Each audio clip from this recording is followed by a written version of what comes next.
Olá, sabe quando uma empresa que até tem um negócio bacana, produtos legais, clientes, mas de repente se vê num buraco financeiro? Sim, dívidas crescendo, pressão de todo lado. Pois é. Antigamente, né, o caminho mais comum era a falência, fim de jogo. Exato. Fechavam-se as portas. Mas o cenário mudou bastante no Brasil. Hoje tem uma alternativa importante, a recuperação judicial. Recuperação judicial, esse é o nome? Isso. E olha, é crucial entender. Não é um jeitinho pra não pagar, sabe? É um instrumento legal, bem sério, complexo, que tá lá na Lei 11.101 de 2005. Certo. E qual a ideia principal dela? A ideia, assim, é dar uma chance real pra empresas que ainda têm salvação, que são economicamente viáveis, mas que estão sufocadas pelas dívidas. É uma tentativa de reorganizar a casa, sabe? Renegociar tudo, ajustar as contas, a operação e continuar funcionando. Exatamente. Em vez de simplesmente vender tudo, acabar com a empresa, como era na falência antiga, a lei hoje tenta preservar. Preservar a empresa, os empregos, o valor que ela gera pra sociedade. Faz sentido. E é sobre essa ferramenta, então, que a gente vai conversar hoje. Vamos sim. Nosso objetivo aqui é tentar descomplicar um pouco a recuperação judicial. Entender a ideia por trás, quem participa, como a coisa funciona na prática. Especialmente as etapas, né? E como se define quem tem direito a receber o quê. Isso, vamos focar nisso. Usando como base a lei, o que os especialistas dizem, mas numa linguagem mais acessível, né? Pra quem não é advogado ou economista. Perfeito. Vamos desembrulhar isso então? Pra começar, qual é a filosofia por trás da recuperação judicial? O que ela busca, no fundo? Olha, a lei é bem direta nisso. Logo no comecinho, no artigo 47. O objetivo número 1 é ajudar a empresa a superar a crise financeira. Mas não para por aí. Tem mais coisa. Tem. A lei fala em manter a fonte produtora, ou seja, a atividade em si funcionando. E muito importante, manter o emprego dos trabalhadores. Ah, isso é fundamental. Com certeza. E ao mesmo tempo, claro, tem que buscar atender os interesses dos credores. Mas tudo dentro dessa lógica de... De preservação? É um equilíbrio difícil, imagino. Salvar a empresa, os empregos e ainda tentar pagar quem deve. É um malabarismo, sim. A lei chama isso de preservação da empresa, reconhecendo a função social dela. Quer dizer, o papel que ela tem na comunidade, na economia local, sabe? Entendi. Não é só uma máquina de fazer dinheiro, tem um impacto maior. Exato. E ao preservar a empresa, você estimula a atividade econômica como um todo. Isso tá ligado até com a nossa Constituição, que valoriza o trabalho, a livre iniciativa, mas com responsabilidade social. É uma mudança de chave, sabe? Deixa de ser só, vamos vender tudo pra pagar, e passa a ser, vamos reorganizar pra continuar. Perfeito. É quase como uma UTI empresarial. Tentar salvar o paciente que ainda tem chance, em vez de ir direto pro atestado de óbito. Gostei da analogia. É por isso que a recuperação judicial funciona, na prática, como uma grande mesa de negociação coletiva. Só que com o juiz supervisionando tudo. Ah, tem a supervisão da justiça. Tem. A empresa apresenta um plano, dizendo como vai sair da crise e pagar as dívidas. E os credores, eles votam esse plano. Tem uma característica forte de contrato, de buscar um acordo. Interessante. Inclusive, tem até umas discussões, sabe, sobre se essa proteção toda poderia ir além das empresas. Tipo, alcançar outros agentes econômicos importantes, como grandes escolas ou faculdades sem fins lucrativos, que também geram empregos e têm um papel social grande. Nossa, que interessante essa expansão da ideia. Mas voltando para as empresas mais tradicionais. Qualquer uma pode chegar e pedir recuperação judicial ou tem pré-requisitos? Tem regras, sim, bem claras. O básico que tá lá no artigo 48 da lei é ser um devedor pode ser empresário individual ou uma sociedade que esteja funcionando regularmente há mais de 2 anos. Certo, tem que ter um histórico. Isso. E não pode já estar falido. Ou, se já faliu antes, precisa ter resolvido todas as pendências daquela falência antiga na justiça. E tem outros detalhes, como não ter tido outra recuperação aprovada nos últimos anos, não ter sócios condenados por crime falimentar. E quem não pode de jeito nenhum? Tem exclusões. Tem sim, o artigo 2º da lei lista algumas. Empresas públicas, sociedades de economia mista, a maioria das instituições financeiras, tipo bancos, seguradoras, cooperativas de crédito, planos de saúde também não. Ah, esses têm outras regras, né? Intervenção, liquidação. Exato, eles seguem caminhos diferentes. Não entram nessa recuperação judicial comum. Entendido. E onde a empresa pede isso? Em qualquer fórum? Não. A lei define o lugar certo lá no artigo 3º. É no foro do principal estabelecimento do devedor. Principal estabelecimento. Isso é a sede que tá no contrato social? Nem sempre. A interpretação mais aceita é que é o lugar onde o negócio realmente acontece com mais força, sabe? Onde se concentra o maior volume de atividades, onde as decisões importantes são tomadas, o centro nervoso da empresa. Entendi. Onde a coisa pulsa mesmo. Isso. E em cidades maiores, como São Paulo, por exemplo, já existem varas da justiça que cuidam só disso. Falências e recuperações judiciais. Ah, que bom. Juízes especializados nisso devem fazer diferença, né? Nossa, muita diferença. Porque esses processos são complexos. Envolvem não só direito, mas também finanças, contabilidade, gestão. Ter juízes e equipes focadas nisso traz mais agilidade e um conhecimento técnico mais profundo. Ajuda muito. Imagino. Bom, além da empresa e do juiz, quem mais são os personagens importantes nesse processo todo? Temos algumas figuras-chave. Primeiro, como você falou, o juiz, ele é o maestro da orquestra, autoriza o início, nomeia o administrador, decide sobre o plano e, no fim, se as coisas não derem certo, é ele quem decreta a falência. Ok, o maestro. Quem mais? Depois, uma figura centralíssima, o administrador judicial, o famoso AJ. AJ. E ele é escolhido pela empresa? Não.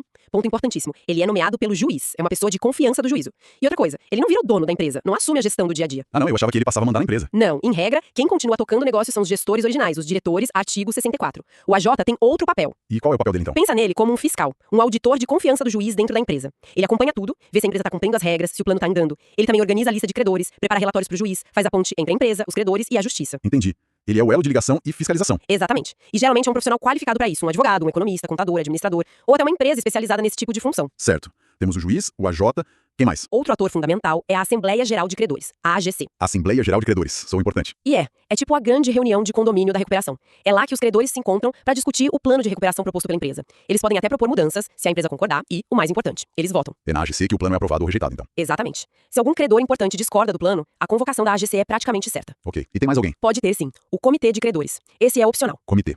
Seria um grupo menor, formado por representantes eleitos pelos próprios credores, de cada categoria, sabe? Trabalhista, com garantia, sem garantia. A função dele seria fiscalizar mais de perto certo o trabalho do AJ e o cumprimento das coisas pela empresa. Mas se ele é opcional, quem faz isso se ele não existir? Aí o próprio AJ acumula essa função de fiscalização mais detalhada. Na prática, o comitê não é tão comum de ser formado no Brasil. Entendi. Temos os personagens, então. Agora, como essa história toda se desenrola? Quais são as grandes fases, os atos dessa peça? Boa. Para simplificar, a gente pode dividir em 3 grandes momentos, como alguns autores gostam de colocar. A fase do pedido, a fase da negociação e a fase da execução. Pedido, negociação, execução. Ok. Como começa? Ato 1. O pedido ou fase postulatória. Tudo começa com a empresa indo lá na justiça, né? Com a chamada petição inicial. Aquele documento cheio de informações que você mencionou. Exato. Ali ela tem que abrir o jogo, provar que tá em crise, mostrar os números, apresentar balanços, fluxo de caixa, a lista detalhada de todos os credores, quem é, quanto deve, qual a origem da dívida, lista de empregados. É bastante coisa que a lei exige, artigo 51. E o juiz faz o quê? O juiz dá uma olhada inicial, vê se a papelada básica tá lá, se a empresa parece mesmo ter direito a pedir. Se tiver tudo minimamente em ordem, ele dá o sinal verde. É o chamado despacho de processamento, artigo 52. Despacho de processamento. E esse sinal verde, ele já muda alguma coisa na prática imediatamente? Muda e muito. É talvez um dos efeitos mais importantes e imediatos. É o famoso stay period. Stay period. Já ouvi falar. O que é isso exatamente? Tá lá no artigo 6º da lei. A partir desse despacho do juiz, a maioria das ações de cobrança e as execuções que estavam correndo contra a empresa ficam suspensas, congeladas. Congeladas por quanto tempo? Por 180 dias. É como se o juiz apertasse um botão de pause nessas cobranças individuais, pra dar um fôlego pra empresa. Uau, 180 dias de respiro. 6 meses sem aquela pressão toda de cobrança e penhora. Exatamente. É vital. Dá o oxigênio pra empresa conseguir sentar e negociar o plano com os credores sem o caos de ter conta bloqueada, oficial de justiça batendo na porta toda hora. Esse prazo pode até ser prorrogado por mais 180 dias, uma única vez, se o processo atrasar por algum motivo que não seja culpa da empresa. Entendi. Mas você disse a maioria das ações. Quer dizer que nem tudo para? Exato. Tem exceções importantes. Por exemplo, cobrança de imposto. Execução fiscal continua correndo porque dívida tributária não entra na recuperação judicial. O governo tem outros caminhos para cobrar. Ok, imposto não para. Que mais? Outra exceção são alguns credores específicos que têm garantias mais fortes sobre bens da empresa. Pensa no banco que financiou um trator e pegou o próprio trator como garantia, alienação fiduciária. Ou a empresa que alugou uma máquina importante, leasing. Esses credores, em geral, podem continuar suas ações para tentar pegar o bem de volta. Ah, então eles podem tirar o bem da empresa no meio da recuperação. Podem tentar, mas tem um limite importante. Durante o stay period, o juiz pode impedir a retirada de bens que sejam essenciais para a atividade da empresa continuar. Não adianta nada dar o fôlego de suspender as dívidas se tirarem a máquina principal que faz a empresa produzir, né? Faz todo sentido proteger a capacidade de gerar receita para pagar lá na frente. Isso. E também ações que ainda estão discutindo se existe a dívida ou qual o valor exato, as chamadas ações de conhecimento por quantia ilíquida, essas podem continuar até sair a sentença definindo o valor. Aí sim, definida a dívida, ela entra na recuperação e a execução dela fica suspensa. Entendi. Então, o ato 1 é o pedido e o pause do stay period. E depois? Depois vem o ato 2, a negociação e o plano, fase deliberativa. Agora a bola tá com a empresa. Com o processo iniciado e o stay period dando aquele respiro, ela tem um prazo para apresentar a solução. E qual é o prazo? São 60 dias, contados do despacho de processamento. E olha, esse prazo é apertado e a lei diz que é improrrogável. É correr contra o tempo para apresentar o plano de recuperação judicial, artigo 53. 60 dias para montar a estratégia toda?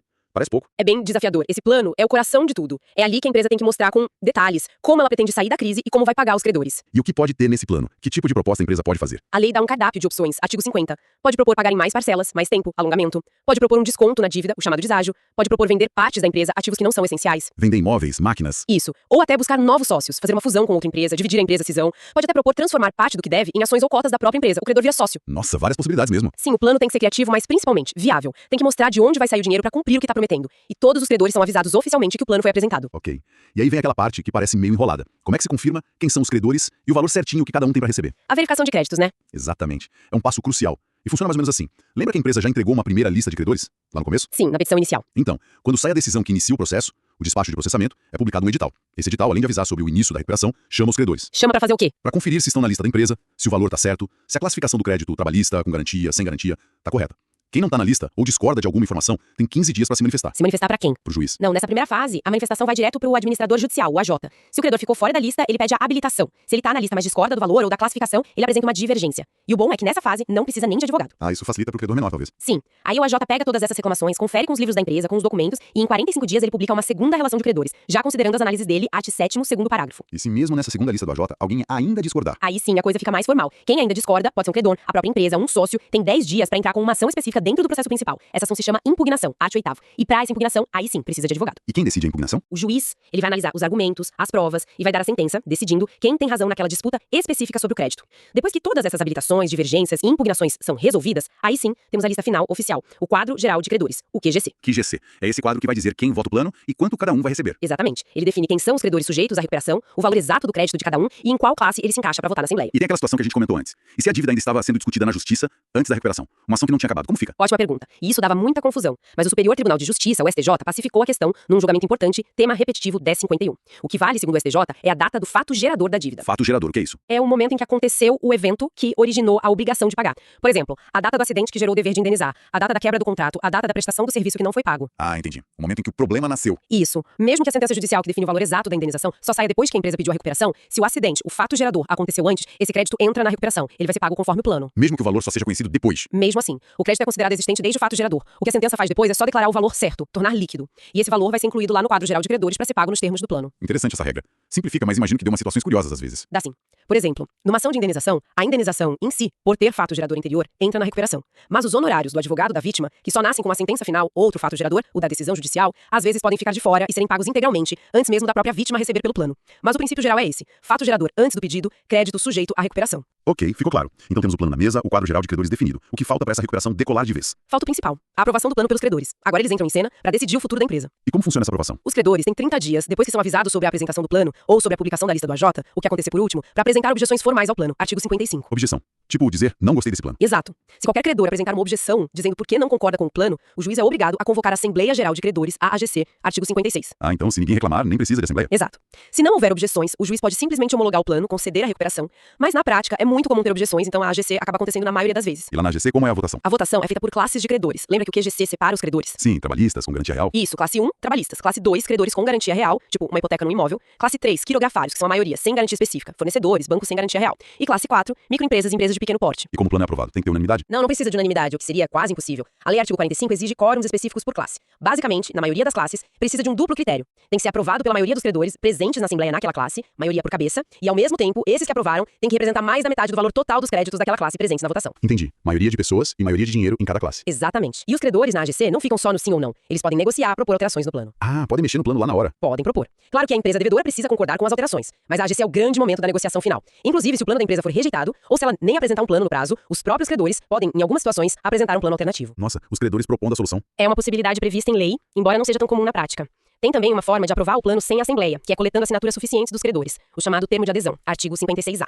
E se mesmo com tudo isso, alguma classe de credores rejeitar o plano na votação da AGC? Acabou. A empresa vai pra falência. Calma, ainda tem uma chance. É uma situação bem específica, mas importante, chamada cram down. Cram down? Que nome é esse? É um termo inglês, meio que engolir a força. Tá previsto lá no artigo 58, parágrafo 1º. É uma possibilidade excepcional do juízo aprovar o plano, mesmo que uma ou mais classes tenham rejeitado na AGC. O juiz pode passar por cima da decisão dos credores? Pode, mas só se um monte de requisitos bem estritos forem cumpridos. Por exemplo, tem que ter tido aprovação em outras classes importantes, o voto da classe que rejeitou não pode ter sido abusivo, o plano não pode tratar essa classe de forma pior do que ela receberia na falência, e tem que ficar demonstrado que o plano é economicamente viável e a melhor alternativa para a maioria. Entendi. É uma ferramenta para evitar que, às vezes, uma classe isolada ou um grupo pequeno impeça uma solução que parece ser boa para o conjunto, né? Para evitar a falência que seria pior para todos. Exatamente essa a ideia. É uma intervenção judicial para salvar o processo quando justificado. Ok. Então, digamos que o plano foi aprovado, seja na AGC, seja pelo juiz no cram down. O juiz, então, dá a decisão concedendo a recuperação. E aí? O que acontece depois? Acabou o processo? Não, aí começa o ato 3, a execução do plano.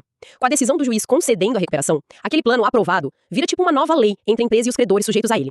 As dívidas antigas são consideradas novadas, art. 59. Novadas. É como se as dívidas originais fossem substituídas pelas novas condições que estão no plano. Novos prazos, novos valores, com deságio, se houver, nova forma de pagamento, vale o que está no plano. Entendi. A regra do jogo muda. Muda. E a empresa agora tem a obrigação de cumprir rigorosamente tudo aquilo que foi aprovado. E essa fase de cumprimento não é livre, não. Ela dura no mínimo 2 anos e continua com supervisão judicial, art. 61. 2 anos ainda sendo acompanhada de perto. Isso. Durante esses 2 anos, o AJ e o comitê, se houver, continua de olho. Ele fiscaliza se a empresa está pagando as parcelas do plano em dia, se está cumprindo as outras obrigações que assumiu. E se a empresa falhar nesse período? Não cumpriu o plano? Aí, a consequência drástica, a recuperação é convertida em falência. É a punição pelo descumprimento do acordo que foi homologado pelo juiz e aprovado pelos credores. Entendi. É a última chance mesmo. Cumpriu, segue? Não cumpriu falência. Exato. Mas, se tudo correr bem, se a empresa cumprir direitinho todas as obrigações do plano que vencerem nesses primeiros 2 anos de supervisão, o juiz profere uma sentença final, encerrando a recuperação judicial, artigo 63. E aí a empresa tá curada. Em tese, sim. A partir dessa sentença de encerramento, a empresa sai da recuperação judicial. Claro que, se o plano de pagamento for mais longo que 2 anos, o que é comum, ela ainda tem que continuar pagando o resto das parcelas conforme o plano. Mas já não tem mais aquela supervisão direta do AJ e do juiz. Ela volta a tocar a vida normal, espera-se que recuperada e fortalecida. Ufa, foi uma jornada e tanto por esse processo. Dá pra ver que a recuperação judicial é um mecanismo bem complexo, cheio de etapas, prazos, detalhes. É bastante coisa, né? Mas fica muito claro o propósito, né? Tentar salvar empresas que ainda têm valor, que geram empregos, que têm um papel na economia, mas que passaram por uma turbulência financeira brava. É um equilíbrio delicado entre todos os interesses. Sem dúvida. Aquela ideia da função social da empresa que a gente falou no começo tá bem no centro disso tudo. Não é só pagar a dívida a qualquer custo. É tentar reorganizar pra continuar produzindo, gerando riqueza, mantendo postos de trabalho, se isso for viável, claro. E é um campo que muda, né? Você mencionou as discussões sobre aplicar para outros tipos de entidade. Sim, é um direito que tá sempre evoluindo pra se adaptar às novas realidades econômicas e a especialização de quem trabalha com isso, juízes, administradores judiciais, advogados, peritos, é cada vez mais fundamental pra lidar com essa complexidade toda. O sucesso de uma recuperação depende demais de um bom plano, um plano realista, e também da disposição de todo mundo, devedor e credores, pra negociar e encontrar uma saída juntos. Com certeza. Bom, fica então talvez uma reflexão final para quem nos ouve. Já que a negociação é tão central nesse processo todo, e a gente viu como ele pode ser longo e complexo, será que não poderíamos ter formas mais eficientes de incentivar essa negociação antes da crise virar uma bola de neve tão grande a ponto de precisar de um processo judicial? É uma ótima questão. Talvez mecanismos de recuperação extrajudicial mais robustos ou mais integrados com o judicial, formas de mediação pré-processual mais efetivas. Pois é. E pensando no depois. Uma vez que a empresa sai da supervisão judicial de 2 anos, como garantir que ela continue saudável no longo prazo? Será que os próprios planos de recuperação não poderiam pensar mais em estruturas de governança interna? Mecanismos que alinhem melhor os interesses dos sócios, gestores e até dos credores que continuam recebendo, para evitar novas crises? São pontos excelentes pra gente continuar pensando sim. Como tornar esse instrumento ainda mais eficaz, não só para apagar um incêndio, mas para prevenir novos focos e garantir uma recuperação sustentável. Questões importantes para refletir. Muito obrigado pela companhia e pelos esclarecimentos nessa análise tão detalhada. Eu que agradeço a oportunidade da conversa.